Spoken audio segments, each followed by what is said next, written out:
Have you ever fallen in love with a podcast, only to go back to their first episode that sounds like this? This car, whatever it's, I'm gonna eat your food. We were like, no! From conducting interviews on the fly to recording in studio, a quality microphone and an understanding of your surroundings are the basic points that any creative needs to learn before launching into their own podcast. In today's episode, we will be introducing our listeners to the difference in sound quality, as experienced during my personal journey as a podcaster and voiceover actor, as part one of our newest series, Why Sound Matters. So let's get started. That's the great thing about Stamps.com. They grow with you. As much fun as I had, I couldn't wait to get back to my Sleep Number bed. Yep. I love my Third Love bras. They're hands down the most comfortable bras I've ever owned. I love making Blue Apron. I love it. It's my me time.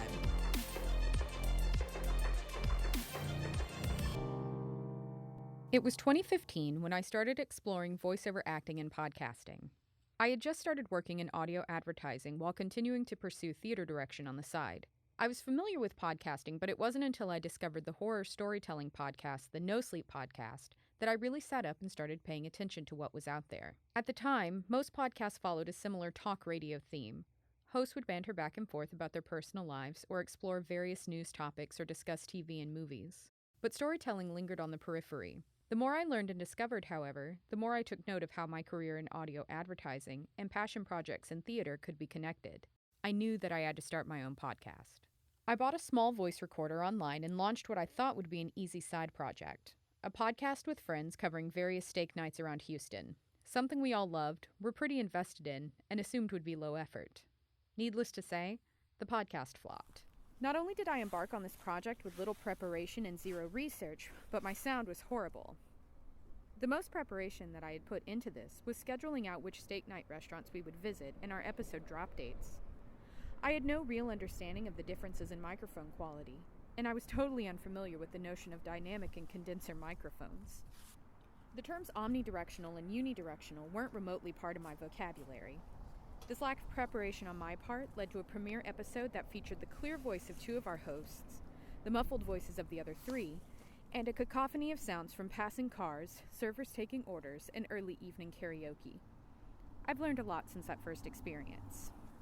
Over the years, I've not only had the privilege of lending my voice to various storytelling podcasts, but I have also had the opportunity to meet and learn from other creatives in the space. And one of the topics that we usually find ourselves on is sound. It's funny now to look back on where you got your start. A few weeks after we decided to give up on the Steak Night podcast, I found myself recording a 30-minute long piece for the Whispers in the Night podcast on a blue snowball in my bedroom. My floors were stone tile, and I had 12-foot vaulted ceilings. Not only was my setup inadequate for the project, but my surroundings were all wrong. The final results were tinny sounding and hollow, with an underlying hum from both my air conditioner and the snowball's own self-noise. The snowball was attractive to me for several reasons. It's incredibly affordable, it's easy to set up by plugging directly into your computer's USB, and it sports a retro design that looks great in Instagram pictures. However, it lacks any additional audio outputs or inputs, as well as additional lines for headphone monitoring. All points that I would later learn were more important than I initially thought. The snowball, however, wasn't the only thing working against me in the beginning. My lack of pop filter, stone echoing floors, and high ceilings played a huge part in my overall sound as well. Through trial and error and hours of research, I finally found a recording setup that worked for me. I was also able to use my personal experiences and industry knowledge to build out the first Ad Results Media studio that we not only use to produce this podcast, but that we use for client ads as well. Since taking the time to step back and invest in the right equipment and surroundings, I have personally voiced 11 podcast episodes, 1 short film, and produced numerous commercial ads. Throughout everything, my number one piece of advice to aspiring podcasters and voiceover actors is to research and invest in your equipment and surroundings. If you are interested in launching your own podcast or voiceover side hustle, please stay tuned as we venture into our newest series, Sound Matters, where we will explore the various elements of sound, ranging from equipment and environment to editing and sound mixing.